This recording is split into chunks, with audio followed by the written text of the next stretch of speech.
welcome to Dear Dad. We Are Live on the Air. Oh, Snoogie Goo just signed in. Hello, Snoogie Goo. We missed you.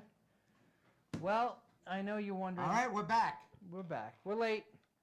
We're actually really late. We are late. We are not changing the time of our show. We are just having the traffic on Long Island change the time of our show. We really tried to get here. Stuck in Long Island traffic. Yeah. People seem to forget how to drive when it rains. The minute a drop of rain hits, it's like everyone goes spastic. And you should be cautious, but I don't think you have to just forget how to drive. Well, I think overly cautious can cause just as many accidents. Could be. Statistically, slow drivers cause more accidents than fast drivers, involving other cars. Fast drivers crash into trees on their own. There's those who get into accidents, and there's those who cause accidents. Right, and the slow drivers cause the accidents because you're doing 55, even if you're doing the speed limit, and someone's doing 35, you're on them before you even realize it, and then if you can't get over, there's an accident. So, wasn't it George Carlin that said anybody who goes slower than you is an idiot, and anyone who goes faster than you is a maniac? Yeah. That's something right. like that. Look at that maniac, idiot! Right, I remember that was a very. You're right. That was George Carlin, and that was a very clever shtick he did. Absolutely, he was one of my favorite comedians. I really enjoyed it. Timbo Slice. Timbo Slice. Timbo Slice. I think we know who that is. Hey, Timbo Slice, it's good to hear you on the air. Can you see that? I can see that. Where do I you have see that? amazing powers of vision. I have my glasses on, and I'm having trouble seeing. Maybe are they clean? Maybe. So, here at Dear Dad, we have had a couple weeks on and off. The summer's a busy time. I know for me, and it's a crazy time, but it's different crazy than the winter busy.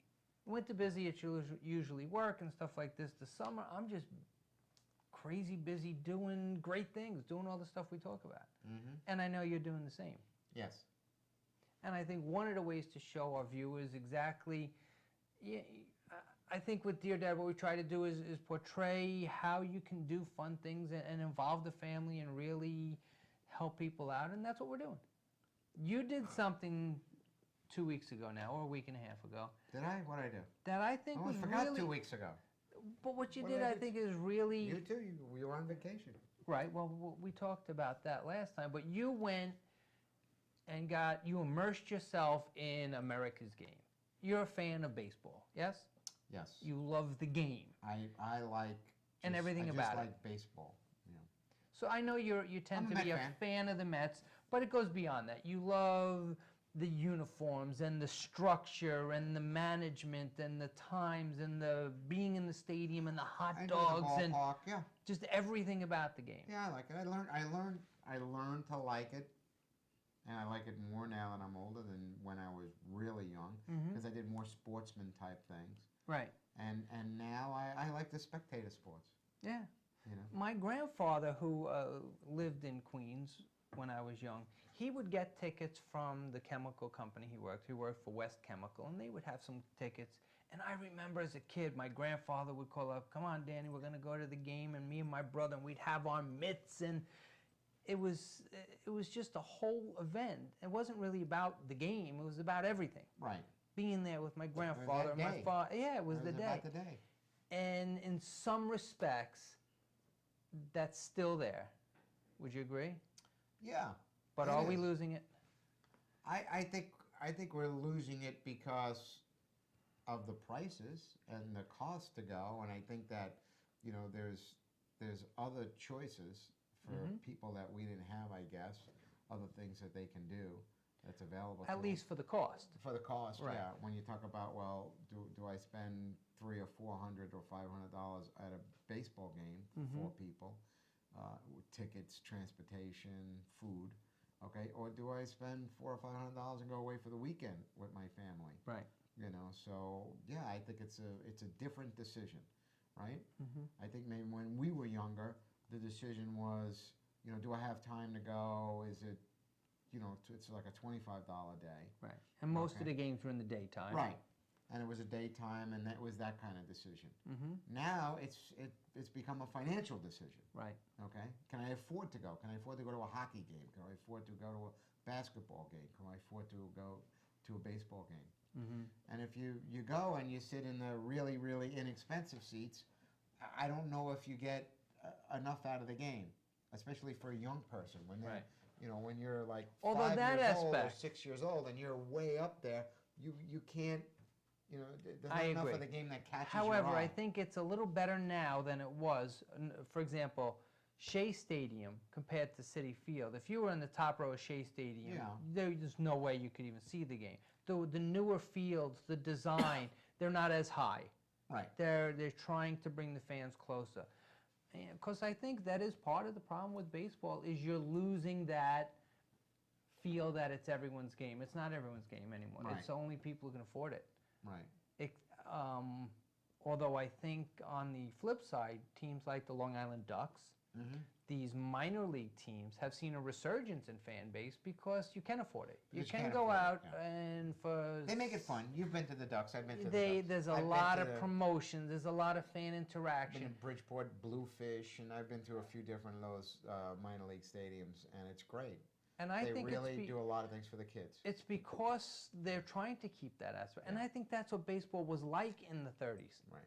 Major League Ball was like that in the 30s with the promos and the fans really involved. It was a couple of cents to sit in the bleacher seats. Yeah. It was nickels, dimes, or whatever. I realized that, that meant a lot of money in 1935, but still. But you could do it. I think, you could pick up a bottle or whatever, or sell some newspapers and get to a game. Now, I don't think you can do it that way. And the plays were approachable. Yeah. They rode, I remember my dad, he was a Brooklyn Dodger fan, saying when he would go to a game, you might be on the bus or the subway standing next to one of your favorite players who's got his bag and his bat on his shoulder. He's going to the game too. I think Major League Baseball has their heart in the right place, but I don't think they have their finances in the right place. During the All-Star game was here in New York area and at Citi Field, and I went to the Fan Fest. Okay, and that's where we started. You spent 4 days immersed in all the different activities. In baseball, 4 days. So what did that involve? Well, I went to the Fan Fest, which is at Jacob Javits Center, and I imagine they do the same thing every year in different locations. And it highlighted the Mets because they were the hosting team. Because it was in New York, right? But then again, it had representation of other baseball clubs there as well. A lot of collectors, things like that, where you can buy stuff. They had a booth for the Hall of Fame, but it was really geared towards the kids, from ages 5 to 15. Okay, which is good. And so there were Ripken was there and teaching kids how to field a ground ball. So it wasn't just signing and talking. There were activities. Yeah. Okay. And these are ex-major league players that are coming to do this. There were a bunch of guys just walking around, going from booth to booth and stuff like that. Very approachable? To work with the kids. Not super approachable. They did have an area where you can get online and get autographs. For the guys who were walking around, they really didn't want you asking them for autographs because they were there to help kids field baseballs and things like that. You couldn't. Now, what if a 5-year-old kid had a baseball in his hand? Was he able to walk up and... I guess they could. I didn't personally see that, but I guess they could. But I think that was more than you. Because here's another issue I have. The autographs. Did you have to pay for them? You did not have to pay for an autograph. Good. Here's my feeling, what I feel about autographs. And I'll see if we agree, because I have a strong feeling in this. If you're going to a baseball play, right, and you say, "Can you sign my baseball?" Okay. I always ask, "Can you sign it to Mike?" Right. Can you sign it to Tony? Can you sign it to Marina? Right. Okay. To me, that indicates to them right now that I'm not selling the ball. Right. I'm keeping the ball. Okay. So, I think that I understand the concept. That someone's going to try to get Derek Jeter to sign a ball because they can get $400 for it. Right. Okay? I get it. And, of course, the players are very aware of all that. Okay? But if you're signing to, to Tommy, my friend John, okay, then that has a lot less resale value. Oh, absolutely. Yeah. Absolutely. And I agree. I mean, if I was a guy, obviously, in a suit and I had 10 photos, I want you to sign all of them, but don't put anything. Sure. You know I'm going to sell them. So you want to charge me for each signature? Great. You should have the ability. But if a little kid comes up and say, hey, you know, Bobby G, sign my ball. And you know what? We know there's a lot of sleazebags out there that will give the kid the picture and say, go get me the autograph, go get me the autograph. Right. And the kid will get, you know, Dad or Uncle Bob or whatever, or even a stranger, an autograph, okay, and the guy will take it and the guy will put it, you know, before you know it's on eBay. So maybe that's a way to do it, is that if it's to someone, they don't charge. But if it's a blank, just signature, then they can charge. So they have pretty long lines. Mookie Wilson and somebody else was signing that day. They had ESPN Radio was there. They had about 5 different radio stations there. Mike from Mike and the Mad Dog? Mike and the Mad Dog, so Mike Francesa. Mike Francesa was there doing a piece of his show. I'm trying to think who else was there. But anyway, that's what it was like. And then they had an area where they had pitching, where you could throw the ball. Then they had batting cages and things like that. And it was absolutely geared towards the young kids. It wasn't set up for the collectors. Guys my age went there to enjoy, you know, what we were seeing. You're trying to relive your childhood. You're looking for the guys you looked up to, like Tom Seaver when I was a kid. Tom Seaver was 9 feet tall and could knock down anyone with a pitch. I mean, Tom Seaver was the man. And Jerry Koosman and all these guys. He couldn't throw the ball 60 feet. No. No. He threw the opening pitch at the All-Star game. And he missed it, huh? And he stood on the, everybody started cheering because he stood on the rubber. But and then he shook his head, nah. And he walked up, you know, to where the grass was and then threw the ball. Okay. You know. But I think Major League Baseball right now, they need stuff like this. Because they really need, we're losing the kids. They need to get the kids back into it. You know, because if you think about it, when we went, we have that nostalgia part because we went with our grandfathers for a couple $. Kids aren't doing that these days. It's too expensive. And then you have a family that's spending $500 to go to a game to take everyone and get a souvenir and get a soda and get a hot dog. And then at the same time, you have all the scandal going on with these players that are being paid millions of dollars. And they're just... The least expensive ticket for the All-Star was about $580. That was the least expensive ticket. Now, that came with Fan Fest, the softball game, the celebrity softball game, and the Futures game, the Home Run Derby, and, of course, the All-Star game. So $580. Now, if you bought that, could you have sold parts of it, or it was one deal? Like, if you bought it, but you didn't want to go to the softball game? I think you could have sold a piece of it. Okay. You know, it's just that they really have to worry about the image of the game. You're an 18-year-old high school player coming up, and you realize, man, I want to be a major league pitcher. There's no, I'm this close. Now someone's telling me, you know what, if you take this, you can pitch in the major leagues. It means millions. You could be there. It means millions. Is it worth taking that chance on risking everything? It is to most of them. And they do it. So I think we really, Major League Baseball's in trouble. Yeah. I mean, when you think about the older guys, right, whatever, they made $30,000 a year, $20,000. They made an average middle salary. They were not overpaid. Most of them had second jobs and things like that. Especially in the winter. So they said, hey, do you want to put something in your body that's going to let you play a year longer or 2 years longer? Right. They're like, hey, I got an insurance company business. If I, when I'm done with this, I got a job. Or this may... So this may blow your arm out, or it may kill you, but... Why would I blow my arm out and kill myself for $30,000? Right. You know what I'm saying? I could make that if I work my other business full time. But now you're talking about the difference between maybe a $3 million contract and a $10 million contract. Right. Okay? If you're the best guy in that position, right, you're going to make $10, $12 million a year, $20 million a year. You're the lowest level guy, you only make about $1 million. Only $1 million is a lot of money, but only $1 million. So the difference could be, you know, 20 million, could be maybe 100 million over your lifetime. Okay, if you put a needle in your arm. So, or wherever, I don't even know where they put it. But anyway, but you know what I'm saying? So yes, it's the scales, the mathematics, the complexity of the game and the decision making and the mindset is completely different in today's game. So let me bring that back to more of a reality situation that families can face every day with questions like this. The reason that shouldn't be happening is because it's the wrong thing to do. I mean, the advantage that you're giving yourself, it's not the right thing to do. For example, I have a mother that brought her son in as a patient, and I was seeing him, and one of the issues she had was, she said to me, I don't know how to deal with the situation. He sees me, and she works hard. This lady works from 6 in the morning.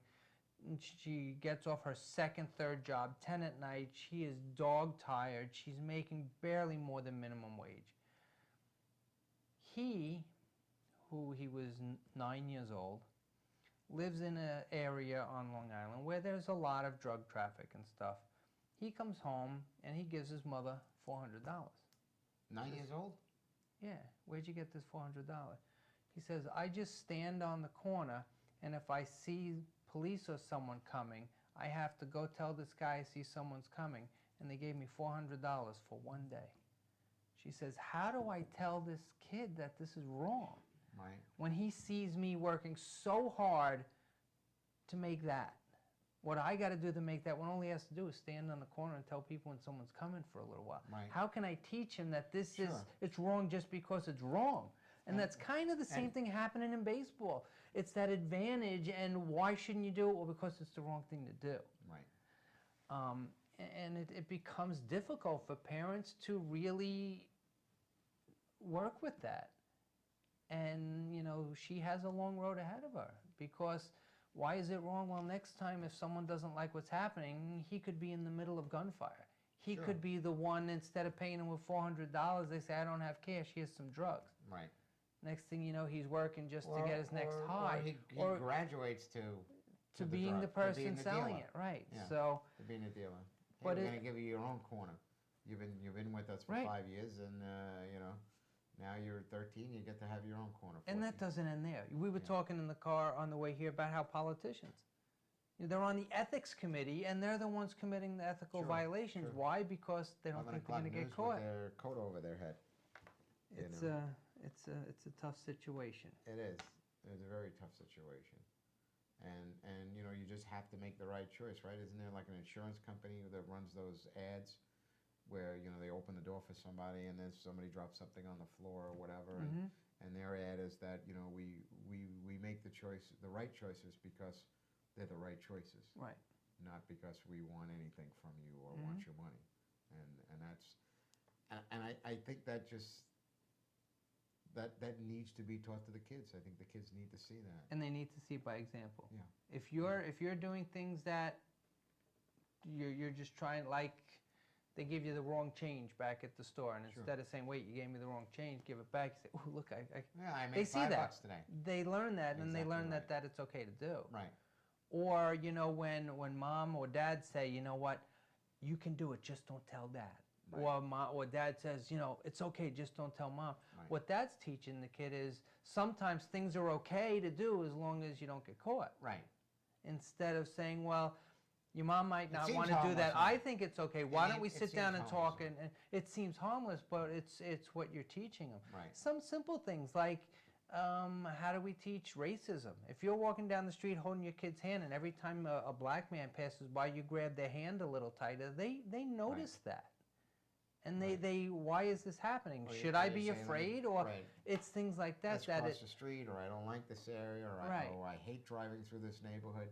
They understand, they read that, they get it. So you have to be very careful with the message you're giving to your kids. Yeah. So, you know what yesterday was? This is where we switched topics. Yesterday was the Kiwanis Club fundraiser at Wendy's. Actually, it was the day before. Oh, it was But Tuesday. you got that wrong. Oh, but What did you think it was, Chris? Phil, I was trying to... National Tequila Day. It may have been. But it was also something else. You know what? Go ahead, because now I think I know. But go ahead. Yesterday marked the 10th anniversary of the passage of the Clean Indoor Air Act in New York State. I heard that sometime today, within the last hour. Yes. What that means is 10 years ago, New York State passed the law that you can't smoke anywhere where someone is paid to work, in a bar, restaurant, things like that. And I was at an event yesterday, because that's part of the thing I do. Why is it with, you can't smoke anywhere where they're paid to work. Well, in other words, say you're a bartender. 20 years ago, all these bartenders and waitresses were coming down with these horrible diseases and cancers, and they never smoked because they were exposed to it at work, and they had no choice. If they wanted to work at that job, that was part of it.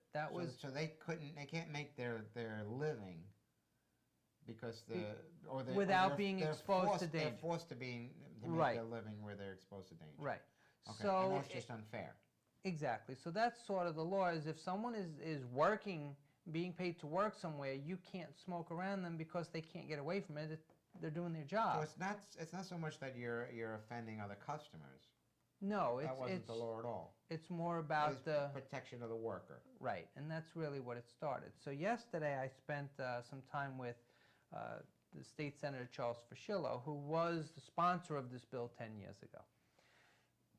And there was a little press event. My daughter went, and some of her friends, and they brought them along because these 13-year-old girls, they never remember being able to smoke in a restaurant. Right. They've never had that, and it was, right. where they were exposed to secondhand smoke just by going out to eat. So that was the idea of having the kids there. But when I was talking to the senator, it is amazing how controversial this was at the time. He was telling us stories that he would get death threats on a weekly basis by the restaurant and pub owners. You're going to kill our business. No one is ever going to come to our restaurant. No one's going to come to our bar anymore. You can't do this. He said when he would go from one meeting to another within the Capitol or drive his car from one place to another in the Capitol, people would literally follow him, standing next to him around them with signs, putting him down, calling him every name in the book, just because of this. Other legislators, other senators wouldn't stand close enough so that if someone was trying to take a picture, that they would be in the same picture because they didn't want to be associated with him. That's how bad it got.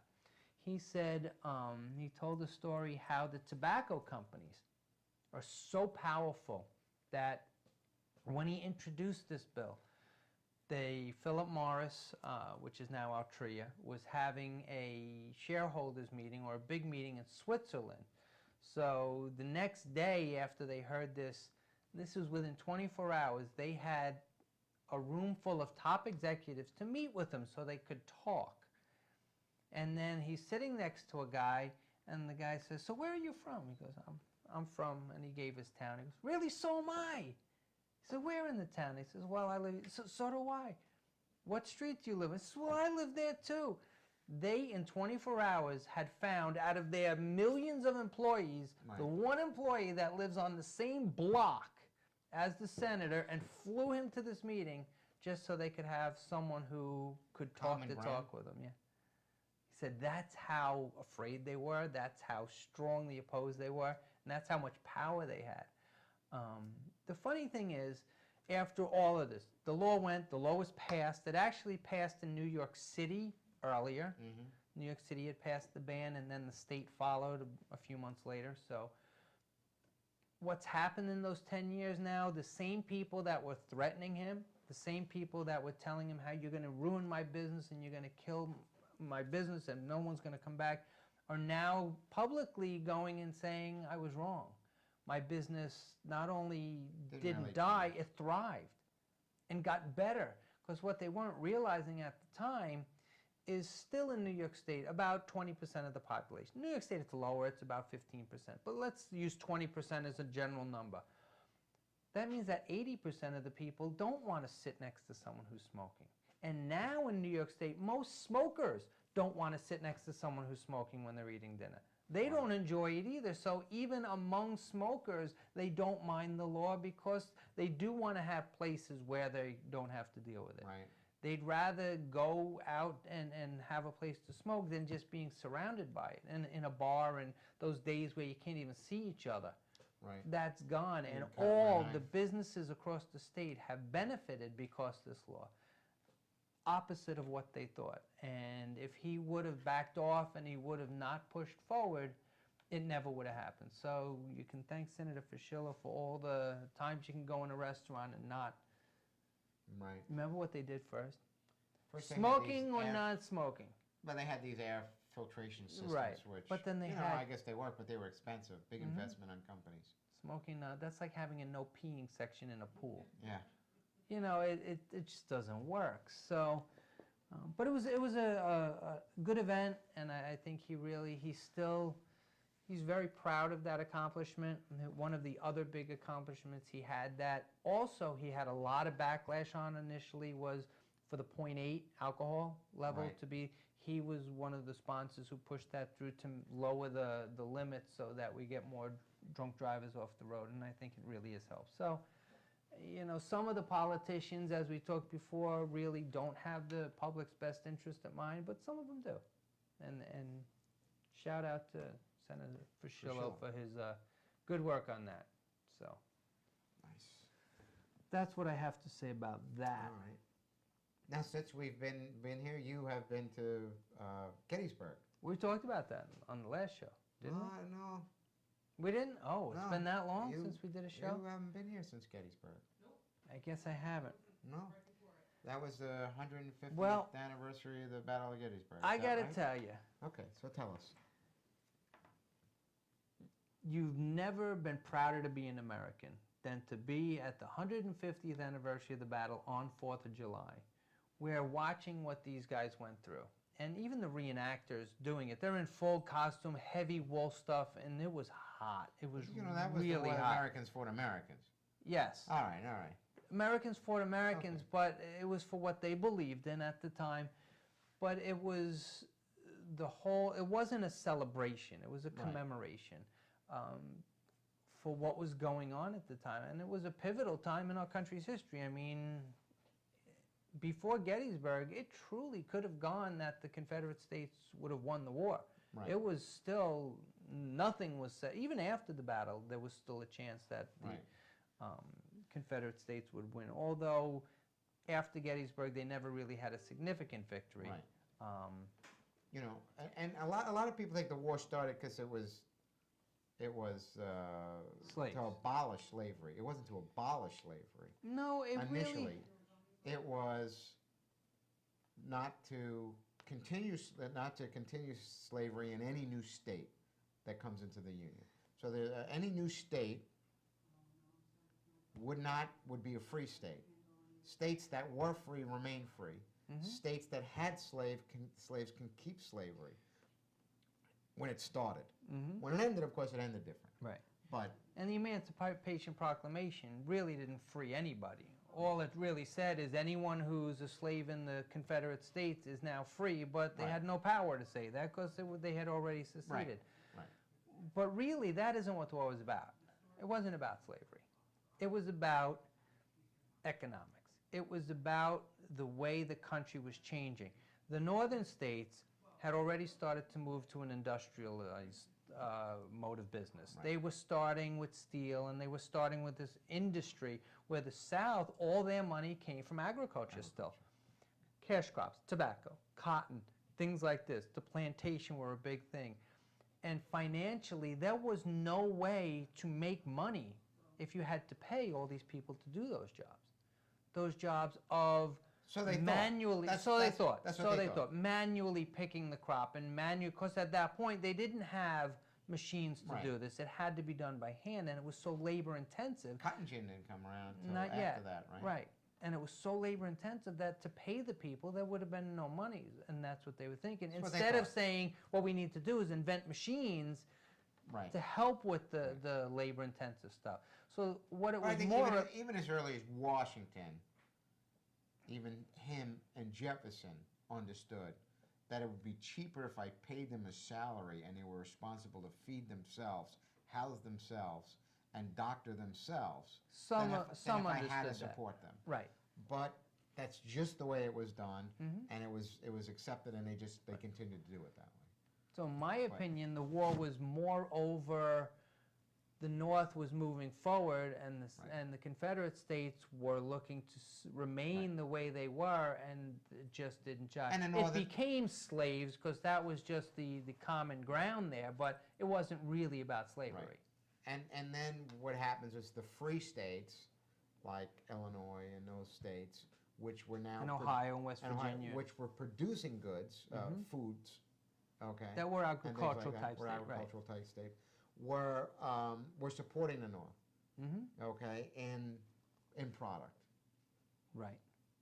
Southern states, because of the slavery, they put an unfair duty tax on them because of the slaves.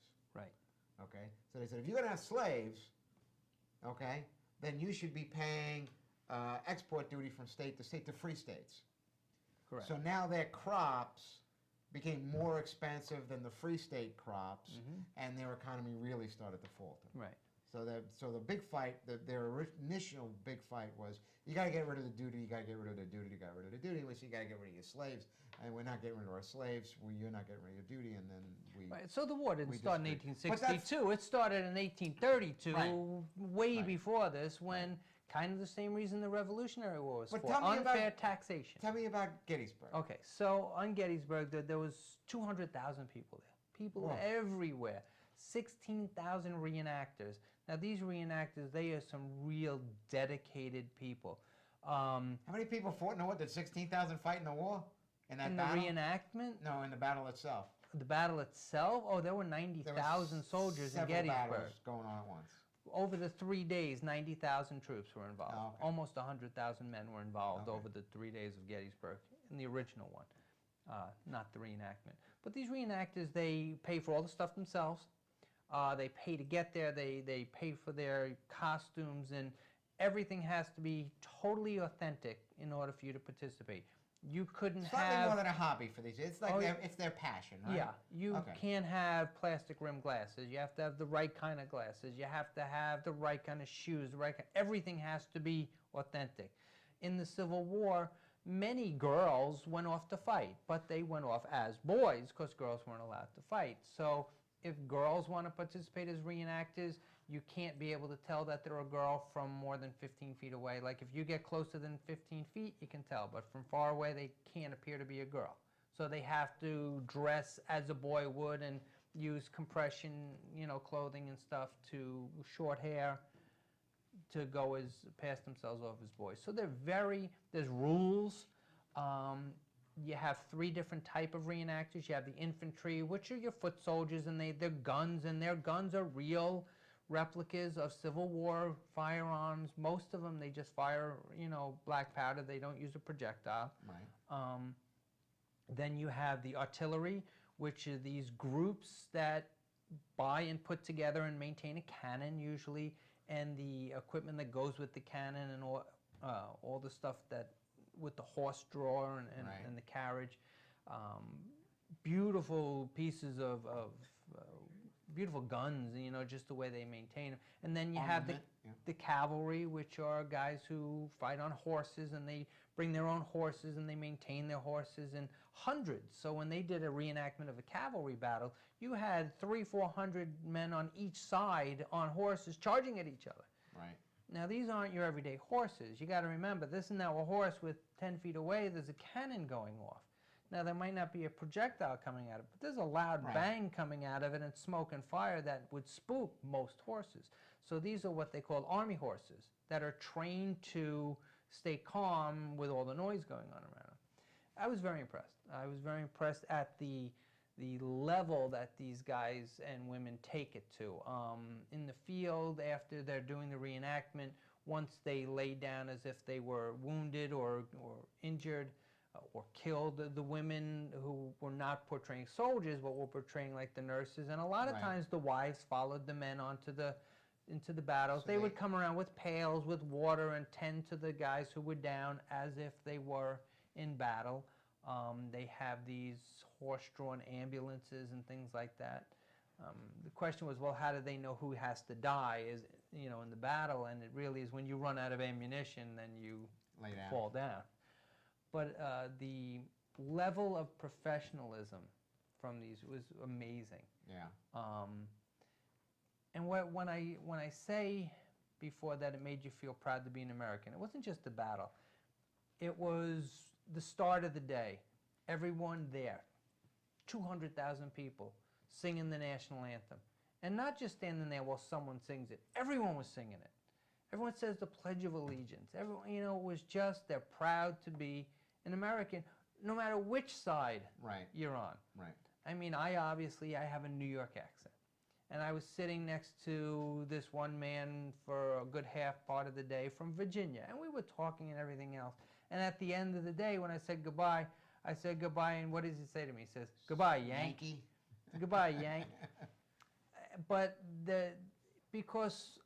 no, I didn't personally, but my wife had family members that fought in the battle. She had 2 family members, so my children have direct descendants that fought in that battle. Right.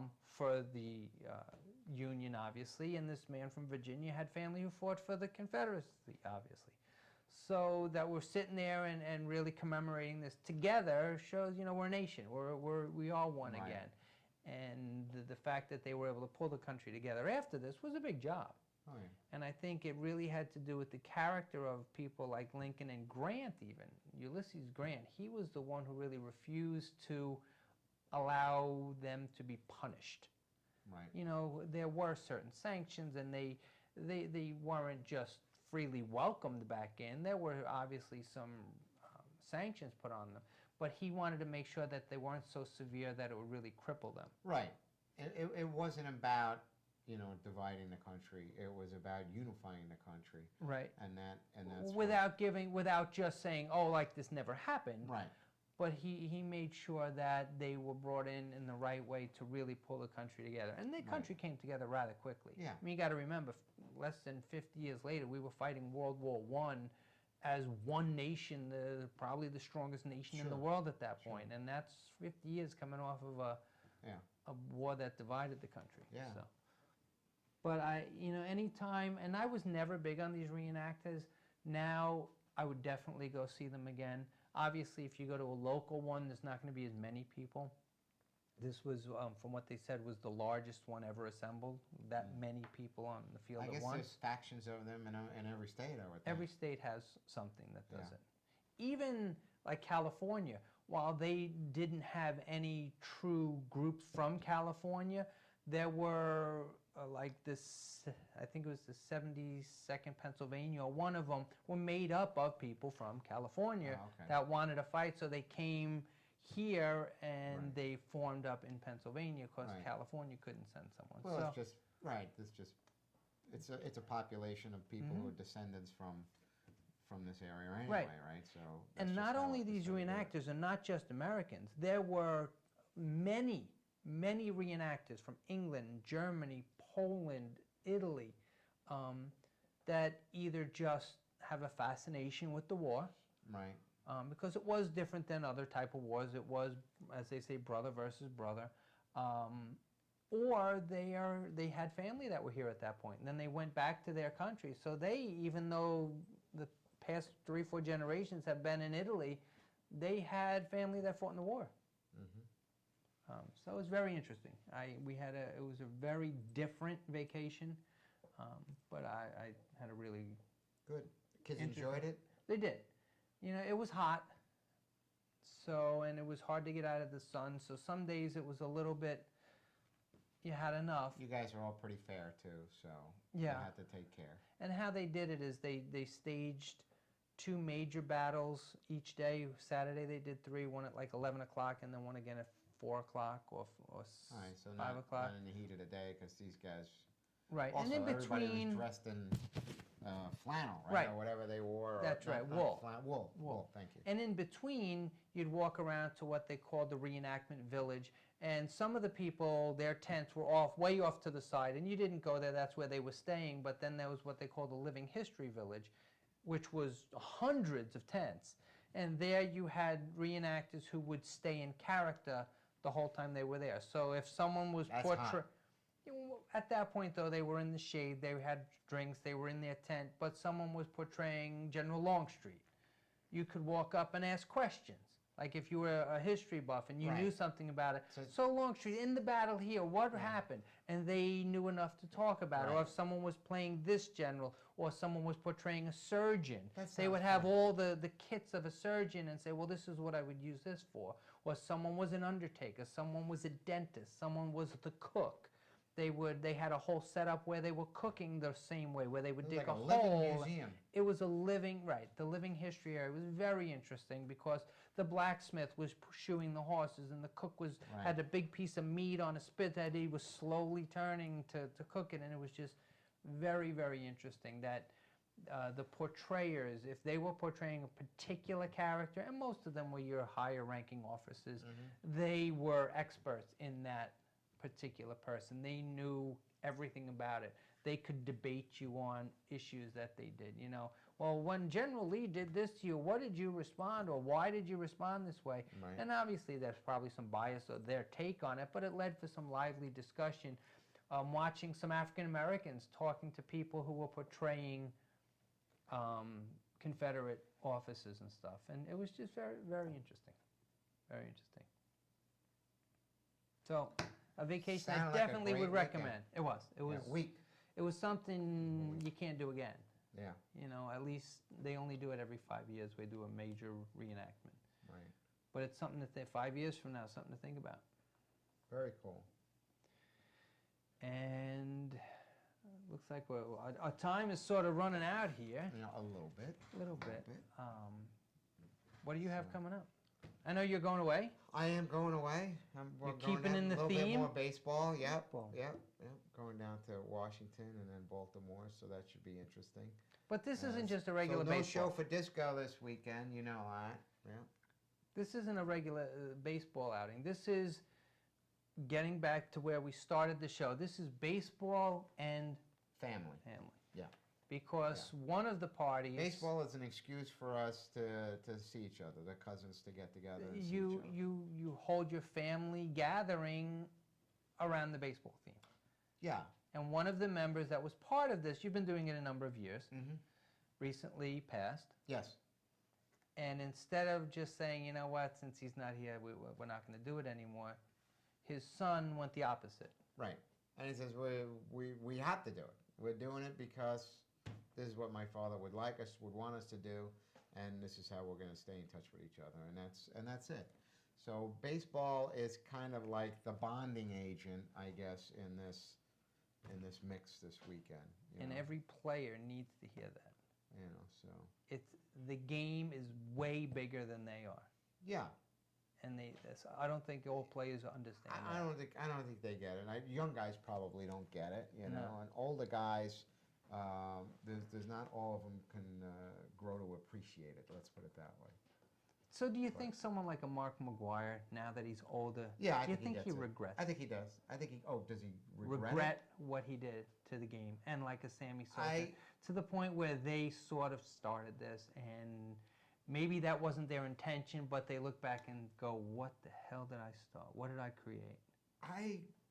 I don't think it started with them. Yeah, It I goes don't much know if further it back. I started with agree. them, But they were yeah. sort of the pinnacle because they hit the highest peaks ever hit by a player because of it. Right.